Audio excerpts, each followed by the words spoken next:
Halo Sobat Justitia, di video edukasi hukum kali ini kita akan membahas mengenai sanksi pidana bagi pelaku cyberbullying. Simak penjelasannya yuk!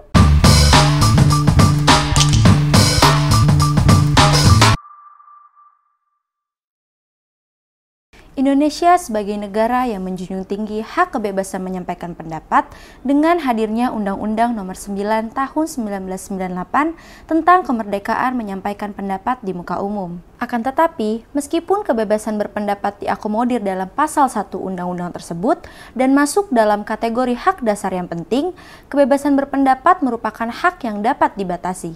Globalisasi saat ini telah menjadi pendorong lahirnya era perkembangan teknologi informasi yang sangat mempengaruhi kehidupan masyarakat dengan kehadiran internet. Teknologi kini memegang peranan penting dalam kehidupan.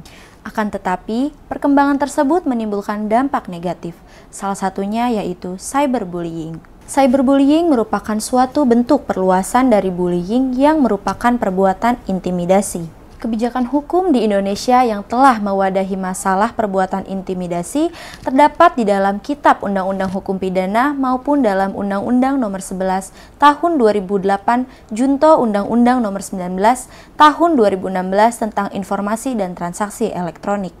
Di Indonesia, kasus mengenai cyberbullying tidak semua dapat terdata.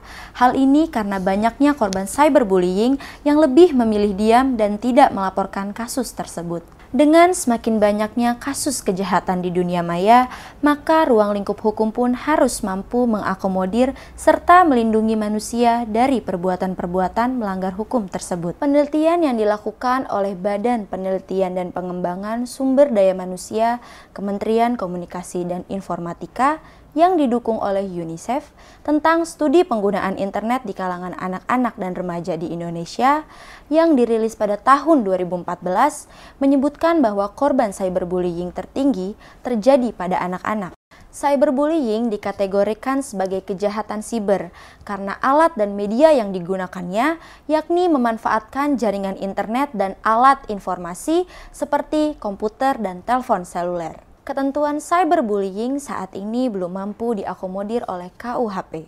Akan tetapi, KUHP telah mengatur pasal mengenai pengancaman dan penghinaan, yakni terdapat dalam pasal 368 ayat 1 dengan ancaman pidana paling lama 9 tahun dan pasal 310 ayat 1 dengan ancaman penjara selama-lamanya 9 bulan atau denda sebanyak-banyaknya Rp4.500. Akan tetapi, sebagai lex spesialis dari Kitab Undang-Undang Hukum Pidana, cyberbullying diatur dalam Undang-Undang Nomor 19 Tahun 2016 tentang Informasi dan Transaksi Elektronik, yang dimana terdapat dalam pasal 29 yang berbunyi setiap orang yang dengan sengaja dan tanpa hak mengirimkan informasi elektronik dan atau dokumen elektronik yang berisi ancaman kekerasan atau menakut-nakuti yang ditujukan secara pribadi. Dan pasal 29 ini mempunyai sanksi pidana sebagaimana yang ditentukan dalam pasal 45B Undang-Undang ITE yang berbunyi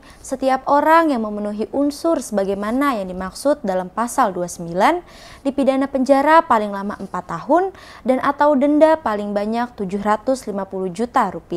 Teman-teman, perlu diketahui bahwa cyberbullying memiliki ciri khusus loh, di antaranya yang pertama yaitu non-violence, yakni tanpa kekerasan. Yang kedua, sedikit melibatkan kontak fisik atau minimize of physical contact. Yang ketiga, menggunakan peralatan atau equipment dan teknologi. Dan yang keempat yaitu memanfaatkan jaringan telematika seperti telekomunikasi, media, dan informatika secara global. Sobat Justitia, sekian edukasi hukum kali ini. Tetap berhati-hati dalam menyampaikan pendapat dan mempergunakan sosial media, serta kemudahan dalam berteknologi ya. Saksikan edukasi hukum selanjutnya hanya di channel YouTube Justitia Training Center. Jangan lupa di like, komen, dan subscribe ya. Justitia Training Center, Crystal of Law Education.